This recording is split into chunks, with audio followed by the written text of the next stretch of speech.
Eu sou o Dr. Douglas Lopes, apresentador do programa Fala Doctor.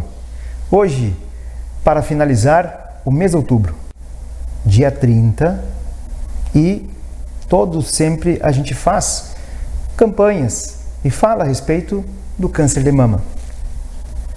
Mas nessa entrevista, estou trazendo uma médica, a Luísa Rocha, Tudo bom? Luli Rocha, que é um prazer tê-la aqui no programa Fala Doctor, para falar sobre isso. Médica anestesiologista. Olha aí, hein? Puxei uma palavra grande, né? Sim. Mas que nesse momento tu tá trazendo algo para nós diferente. Então, né, Luli? Isso. Seja bem-vinda, Luli. Muito obrigada. Então, para encerrar o Outubro Rosa, né? Eu sou médica anestesiologista, como o Douglas falou, e na verdade agora eu sou paciente, então descobri um câncer de mama aos 32 anos. Foi um baque, né? Mas a despeito de todas os medos, todos os receios que rondam esse diagnóstico, né? Posso dizer que apesar de não ter finalizado ainda completamente o tratamento, já me sinto uma vitoriosa, porque o câncer de mama sim tem cura. E eu passei aí já por várias coisas, né? Várias partes do tratamento. E acho que é importante esse outubro para a gente realmente alertar as pessoas, né? Da importância de fazer os seus exames preventivos, de manter um estilo de vida saudável, que é uma das coisas mais importantes aí que a gente tem na luta contra o câncer. Exatamente, e trazendo mais uma história de vida, algo assim que a gente não espera isso de jeito nenhum, mas que pode acontecer. E quem está nos assistindo sabe que isso não é uma situação que pode pegar um ou outro. Não, são todos que estão lá, né? Sujeitos. É muito difícil tá nesse lado, né? Eu digo do lado de lá da mesa. Exato. Eu sou uma paciente super jovem, né? Eu tenho 32 anos. Na verdade, eu nem estava no período de fazer rastreamento para câncer de mama. Pacientes de baixo risco, assim, pacientes no geral, devem começar a fazer os seus exames preventivos, a mamografia com 40 anos, eu tenho 32, certo, né? E acabei descobrindo o meu diagnóstico num exame de rotina. Eu costumava fazer ultrassons, então, que é um exame que é um pouco mais adequado para pacientes mais jovens. Uhum. Então, eu acabei descobrindo acidentalmente, eu não tinha sintoma nenhum. Mas essa é uma das coisas que é bem importante a gente lembrar, né? Que alguns sintomas são de alerta para realmente procurar ajuda. É ideal que se faça um exame, pelo menos clínico, então um exame físico, a palpação por um profissional de saúde, pelo menos uma vez por ano. Então ter um mastologista para chamar de seu. Se não vai consultar um mastologista, consultar com o seu gineco, né? Que também é o médico que cuida da vida da mulher, aí da saúde da mulher. E poder ter esse exame e pensar sobre isso. Então, se perceber qualquer nódulo, carocinho, alguma alteração na pele da mama, então que fique muito avermelhada, que tenha coceira, que tenha ou retração, que a gente chama quando a pele entra para dentro, ou alguma parte que esteja para fora da mama, alguma alteração no mamilo, comparando com o outro lado, né? É bem importante procurar ajuda, porque esses sim são sinais que podem aparecer, né, para quem tem um câncer de mama.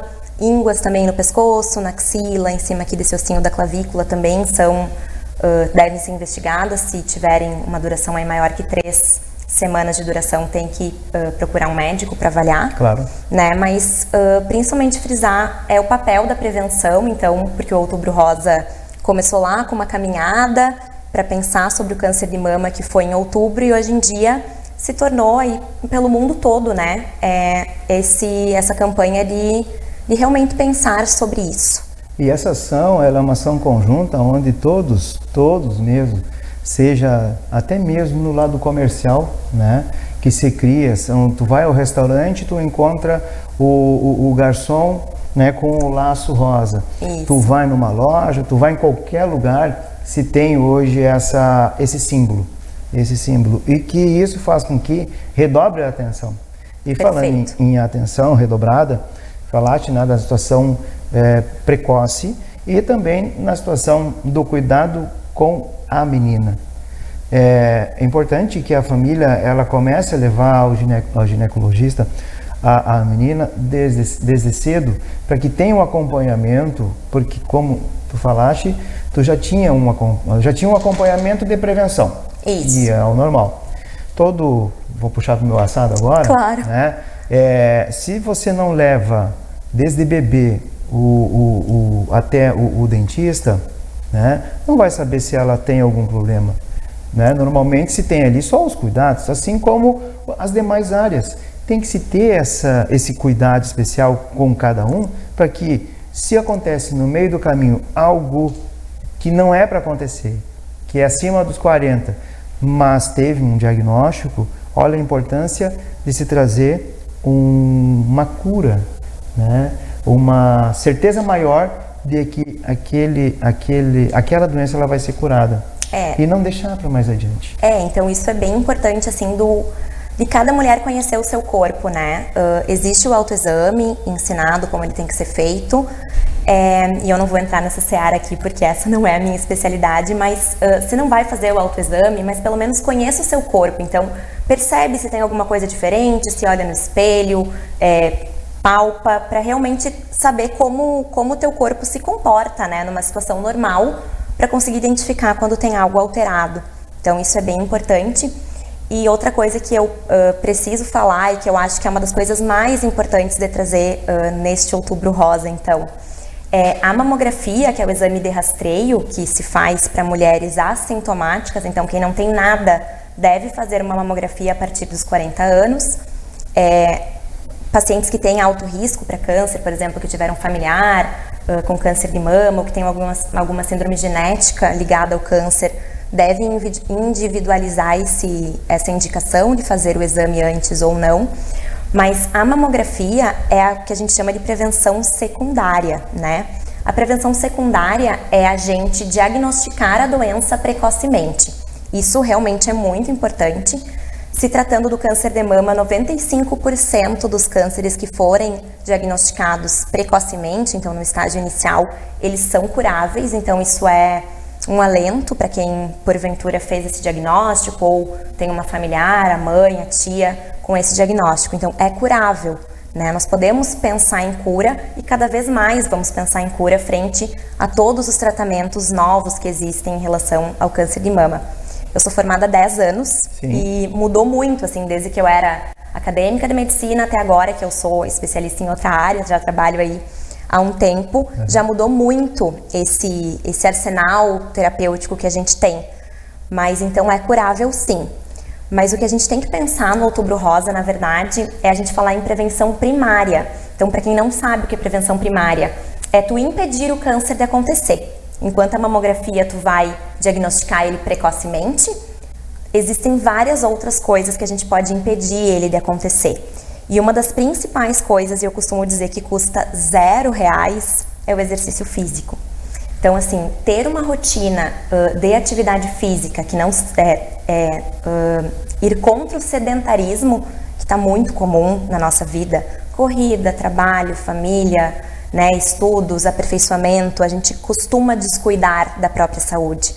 Então, tá aqui alguém que está vivendo na pele, né? Então, deixar de ser sedentário é uma coisa muito importante, assim como evitar o consumo de álcool, de ultraprocessados, o tabagismo, que a gente sabe que é muito ruim, né, em termos de vários cânceres e outras doenças. Mas então, o meu recado, se eu fosse dizer que é neste Outubro Rosa, seria: faça atividade física, mantenha um peso adequado, que isso faz parte, então, de evitar que o câncer apareça. Desacelera, né, Luli?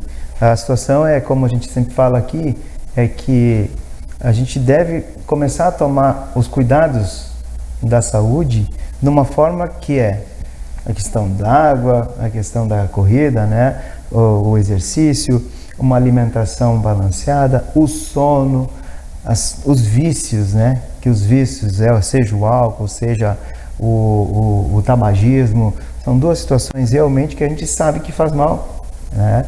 Então, se começar a se cuidar, e vamos colocar o censo 2022, né? Sim. Rio Grande do Sul, novamente, né, o estado que se mantém, o estado com idades mais avançadas, ou seja, expectativa de vida maior, diminuindo o número de jovens, aumentando o número de adultos e aumentando também o número de mulheres.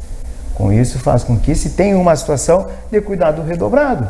Sim. Se tem um avanço de número de mulheres... Com certeza, né? O câncer de mama é infinitamente mais comum na mulher do que no homem. Pode existir no homem também, mas realmente é uma doença rara, vamos dizer. Mas o envelhecimento é o principal fator para o câncer aparecer. Então, eu sou uma exceção na regra, né? Eu sou realmente muito jovem. Mas a partir dos 50 anos, o risco de qualquer mulher desenvolver câncer de mama aumenta substancialmente comparado a pacientes mais jovens. E realmente isso, assim, com o envelhecimento da população, isso é uma coisa que a gente tem que pensar em realmente cuidar da gente, né? Eu costumo falar que qualquer atividade física é melhor que nenhuma. Então, se você não faz nada, pelo menos sai para dar uma caminhada, nem que seja com o cachorro, nem que seja subir escada. Mas o que foi comprovado realmente, os últimos congressos de oncologia, não é a minha área, mas infelizmente é uma coisa que eu estou estudando e pensando, né, acompanhando, foi o papel mesmo da atividade física, assim. Então, 75 minutos por semana de atividade física intensa, vai ser uma corrida, ou vai ser aquela que realmente te deixa sem ar, assim, né, com mais dificuldade para respirar, bem cansado, já são suficientes para prevenir o câncer, ou 150 minutos por semana de atividade moderada. Então, uma caminhada mais leve, uma dança, pilates, yoga, enfim. Tem que procurar uma atividade que a gente goste, né? E se a gente não gostar de nada, infelizmente, tem que tratar aí como um tratamento. Então, tem que fazer. Aí tem que ir para um psicólogo, um psiquiatra, né? Porque tem que pensa fazer. bem, de 24 horas, são 15 minutos da tua vida que tu vai fazer algo de bem para ti. Certo? Justamente. Então é pouquinha coisa, mas o pouco que se faz muito. Muito, com certeza. Me diz uma coisa assim, teve alguma sintomatologia, algum sinal antes de passar pelo teu exame de rotina? Porque é uma questão, né, que não, é difícil saber. Na verdade, eu não tive nada, eu não tinha nenhum sintoma. Na verdade, eu tive 2 tumores que aconteceram ao mesmo tempo. Isso a gente chama tumores sincrônicos, né? São 2 tumores no mesmo paciente ao mesmo tempo. Esse foi o meu caso. E, na verdade, eu não senti nada, eram nódulos pequenos. E, felizmente, eu acabei descobrindo, não tinha axila comprometida, que a gente chama, que no câncer de mama, o lugar por onde o tumor vai se disseminar mais facilmente vai ser pela corrente linfática. Então, vai ter ínguas, por exemplo, embaixo do braço. Isso é uma coisa bem importante da gente saber. No tratamento, isso vai mudar o tipo de tratamento que vai ser feito, também vai mudar o prognóstico, então qual é a taxa de cura daquela paciente, né? A questão de ter os linfonodos comprometidos ou não. Então, como eu falei, eu não tinha nenhum sintoma. Aqueles sintomas que eu falei lá no início sobre nódulos, alteração no mamilo, ou quando tem o que a gente chama de descarga papilar, ou seja, sai alguma secreção pelo mamilo, todos esses sinais têm que ser investigados. Mas no meu caso, eu não tive. E aí, nos tumores de mama, a parte muito importante para a gente fazer esse diagnóstico, então, visto lá na imagem que tem alguma coisa suspeita, no ultrassom ou na mamografia, é importante que se faça uma biópsia, então que se tire um pedacinho desse tumor para a gente saber se é câncer, então para confirmar o diagnóstico, e para a gente, como eu digo, saber o nome e o sobrenome desse tumor, que isso também vai ditar. Os tumores, por exemplo, eles podem se alimentar dos hormônios femininos, que é o estrogênio e a progesterona. Esses são um dos tipos de tumor de mama, que tem um tratamento. E tem alguns outros tumores que têm algumas proteínas hiperexpressas, que é o que talvez alguém já tenha escutado falar, são os tumores HER2. E tem os tumores que não têm nem estímulo pelos hormônios femininos, nem estímulo pelo HER2, então são os triplo negativos. Então a gente tem esses 3 tipos de tumor de mama, que vão ter tratamentos diferentes, vão ter condutas diferentes, e aí o médico oncologista e o médico mastologista vão poder orientar, então, esse tratamento. Sim. Né? Gente, tem aquelas prévias que eu coloco no Stories do Fala Doctor, e eu falei que seria uma entrevista fantástica. Mas agora, vamos dar um tempinho, que no segundo tempo nós estaremos de volta. Até breve!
Voltamos então no segundo tempo, falando sobre câncer de mama de uma forma diferente.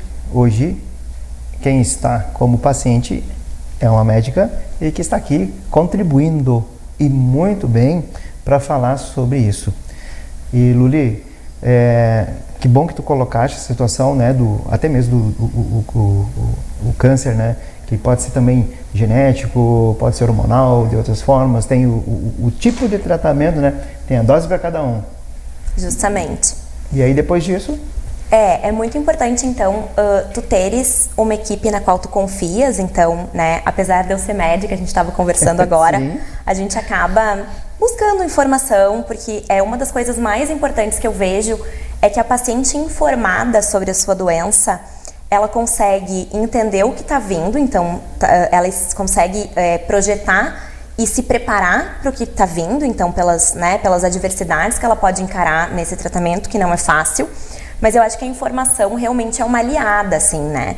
E eu tenho visto muitas pacientes que não têm, talvez, a oportunidade. A gente sabe que existe muita demanda de pacientes frente a, talvez, a quantidade de atendimento que a gente tem, principalmente falando em saúde pública, né?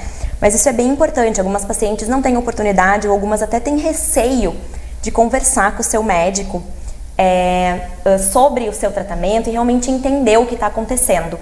E aí, nesse caminho, eu percebi essa dificuldade que as pacientes tinham em entender o seu tratamento e comecei a conversar com muitas mulheres.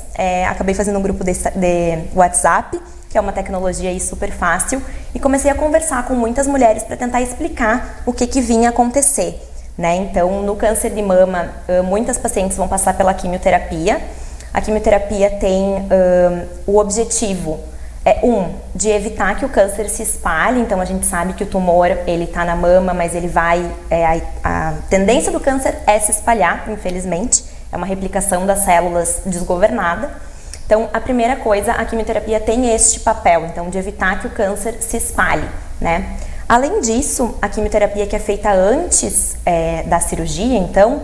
ela também tem um papel em tentar reduzir o tamanho desse tumor para que seja uma cirurgia mais fácil ou menos invasiva, que a gente sabe que é uma cirurgia muito delicada para a mulher, porque mexe muito com a autoestima, com a feminilidade, então isso também é uma coisa bem importante. E aí alguns casos vão precisar de quimioterapia antes, alguns casos vão precisar de quimioterapia depois da cirurgia, e alguns casos não precisam de quimioterapia, né? Isso tudo quem vai definir é o médico oncologista. E uma coisa que eu costumo falar para as pessoas é que não é a paciente que escolhe o que ela vai fazer. Então, eu, se pudesse optar, não gostaria de fazer quimioterapia, né? A quimioterapia é um tratamento agressivo, é um tratamento que cai cabelo. Eu, felizmente, consegui manter muito do meu cabelo por uma tecnologia que existe hoje disponível, que é a touca inglesa, que é uma touca que gela, então, o couro cabeludo para que não perca todo o cabelo. Mas não é a paciente que define o tratamento dela. Isso existem protocolos, existem estudos que são feitos com vários pacientes sobre qual é o melhor tratamento para aquele tipo de tumor. Então, por isso que a gente tem que saber o nome e o sobrenome do câncer, como eu falei anteriormente, para a gente saber o que vai ser mais benéfico, se vai ser a químio primeiro, a químio depois, ou se não precisa químio. Depois, qual cirurgia vai ser a indicada para aquela mulher, pensando no tamanho da mama, no tamanho do tumor, de como ela se sente em relação, por exemplo, a colocar uma prótese de silicone ou a assimetria das mamas. Então, tudo isso é levado em conta. Isso vai ser conversado lá com o médico cirurgião, mastologista. E aí depois, dependendo do tipo de cirurgia, dependendo do tipo de tumor, tem a radioterapia, que também serve para matar alguma célula que porventura tenha ficado ali perdida naquela parte do corpo que não foi retirada, então, né? Claro, sim. Exatamente. Se tem evolução, né? A medicina está cada vez mais evoluída, tem tecnologia, mas tem o lado humano. E agora eu vou ter que colocar as seguintes palavras: paciente, família, amigos, medicina. Perfeito. Então, assim, realmente é um diagnóstico que assusta muito, né? E eu costumo dizer que não só a paciente adoece, então a família acaba adoecendo junto, porque é muito difícil tu veres um familiar naquela situação ali de horas infundindo uma quimioterapia ou com os efeitos colaterais, que também isso é uma coisa que eu tinha uma fantasia na minha cabeça, que todo paciente da quimioterapia ia ficar muito debilitado, muito fraco, vomitando.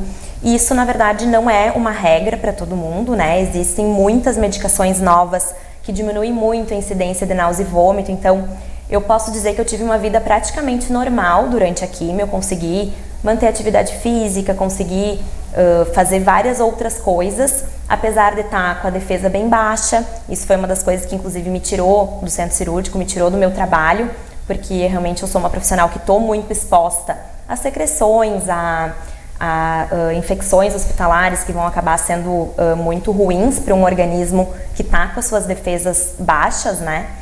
Então, existe também essa ilusão de que vai ser um tratamento muito, muito difícil. Vai ser difícil, mas é contornável. Então, como o Dr. Douglas falou, a medicina evoluiu muito, as medicações evoluíram muito. Então, a gente tem muitos recursos hoje em dia, né?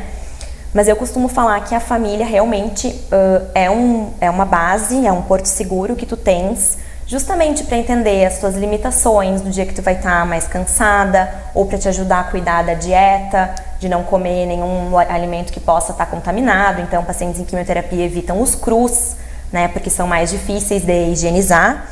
Então, todo esse apoio da família, também o apoio dos amigos, do pessoal do trabalho também é muito importante para entender as tuas limitações. Então, né, eu acabei me afastando, eu sou concursada do hospital universitário, então acabei ficando afastada do hospital universitário e também do meu trabalho na Clínica de Anestesia Santa Maria, a CLASME, e também isso foi muito importante, o apoio da minha equipe junto comigo, né? Mas realmente, assim, a família e os amigos são um pilar para quem está enfrentando esse tratamento. E apesar do paciente estar vivendo na pele aquele sofrimento, aquelas horas de infusão, ou as incertezas em relação ao diagnóstico, ao fim do tratamento, tudo isso dá medo mesmo, né? Não é comum tu ter um diagnóstico tão pesado e com certeza isso vai ser teu pensamento da hora que tu acorda até a hora que tu vai dormir. Mas realmente ter esse apoio e esse carinho faz a diferença. Mas também, pensando nas famílias que me escutam, por exemplo, eu acho que a família também sofre muito de ver o paciente. Então, por exemplo, eu vi a minha mãe, o meu pai, o Anderson, meu noivo, me vendo na situação e ficando muitas vezes com o coração na mão, tristes, querendo tirar aquilo deles e até pegar para si, né? Eu acho que a família às vezes acaba sofrendo ainda mais do que o próprio paciente, porque o paciente está ali, ele não tem outra escolha senão encarar, né? Então tem que sentar lá e fazer a químio por 6 horas, é isso que a gente vai fazer, né? Tu acorda pensando na tua cura, pensando em fazer o melhor para aquele teu problema, e a família realmente fica às vezes também muito debilitada. Isso a gente também tem que entender, né? Do sofrimento de quem está em volta da gente e dos cuidadores, né? Com certeza, exatamente. E agora, fé, esperança. Perfeito. Eu não era uma pessoa que praticava nenhuma religião, então eu sempre tive uma fé que eu acreditava numa força superior, quer chamar de Deus, quer chamar de Buda, quer chamar de energia, destino, seja qual for o nome que tu vais dar, né? Mas com certeza a espiritualidade, de uma maneira geral, ajuda muito. No meu tratamento eu recebi muito apoio, muitas amigas fizeram promessas, eu recebi muitos terços, imagens, orações, e isso tudo com certeza chega na gente, essa energia boa. Às vezes tem amigas que falam, eu não te ligo toda semana, mas eu tô sempre pensando em ti, e eu sei, a energia positiva chega e é muito importante, né? Com certeza ter uma fé, uma espiritualidade é muito importante para o paciente que está passando por um diagnóstico difícil como esse. Eu tive muitas promessas, como eu disse, muitas questões assim, mas uma parte da minha família é budista e eu também tive muitas coisas em relação a essa religião, muitos mantras, muitos pensamentos, muitas oferendas. Isso também fez a diferença, com certeza, no meu tratamento. E eu costumo falar que o paciente que tem uma fé, uma espiritualidade, vai melhor do que aquele que não tem nenhuma. E às vezes a gente não entende, e eu tenho certeza que as coisas acontecem na vida da gente por um motivo. Não é um castigo ou um karma, mas um motivo há. Então, há algum motivo para isso ter acontecido para mim. E isso talvez seja a hora de a gente parar, pensar, reavaliar a vida, as escolhas, o jeito que a gente encara, né, o mundo. Às vezes eu fico pensando, o que eu estava fazendo, sei lá, em outubro do ano passado. E provavelmente eu estava me importando com alguma coisa que não era tão importante assim. Então, realmente pra gente repensar, né, e ver o quanto a vida é preciosa, o quanto a vida é bonita a gente ter tido essa oportunidade de vir à Terra. E talvez isso seja realmente assim, para ter um pensamento sobre isso. Então, exercitar a fé é muito importante. E talvez esse seja um propósito, eu acho. Não sei se eu não vim na Terra para passar por isso e para poder também ajudar outras pessoas em relação a isso. Excelente. E vou somar, tá? Por favor. Porque isso eu sei que também existem grupos que fazem correntes de oração e que, unidos à religião que tu falaste agora, né, do budismo, também tem católicos, evangélicos e outros que estão também nessa corrente de fé a favor de ti. Com certeza. Então quer dizer que nesse momento se tem uma união muito grande e aquela situação espiritual em que se coloca em cima de uma pessoa. Com certeza. Claro que isso né? Isso eu costumo falar que na verdade não importa como tu vais chamar, exatamente, né? Ter essa energia chegando, e eu sei que chega. As amigas da minha mãe, as colegas de colégio, muita gente com certeza me manda muitas energias positivas. Isso com certeza chega, né? Eu costumo dizer que apesar de ter enfrentado esse diagnóstico, que não gostaria de ter passado por isso, vai ficar o aprendizado? Vai, mas não gostaria de ter passado por isso. Eu tive muita sorte em frente a todo o azar que eu tive de ter esse diagnóstico, né?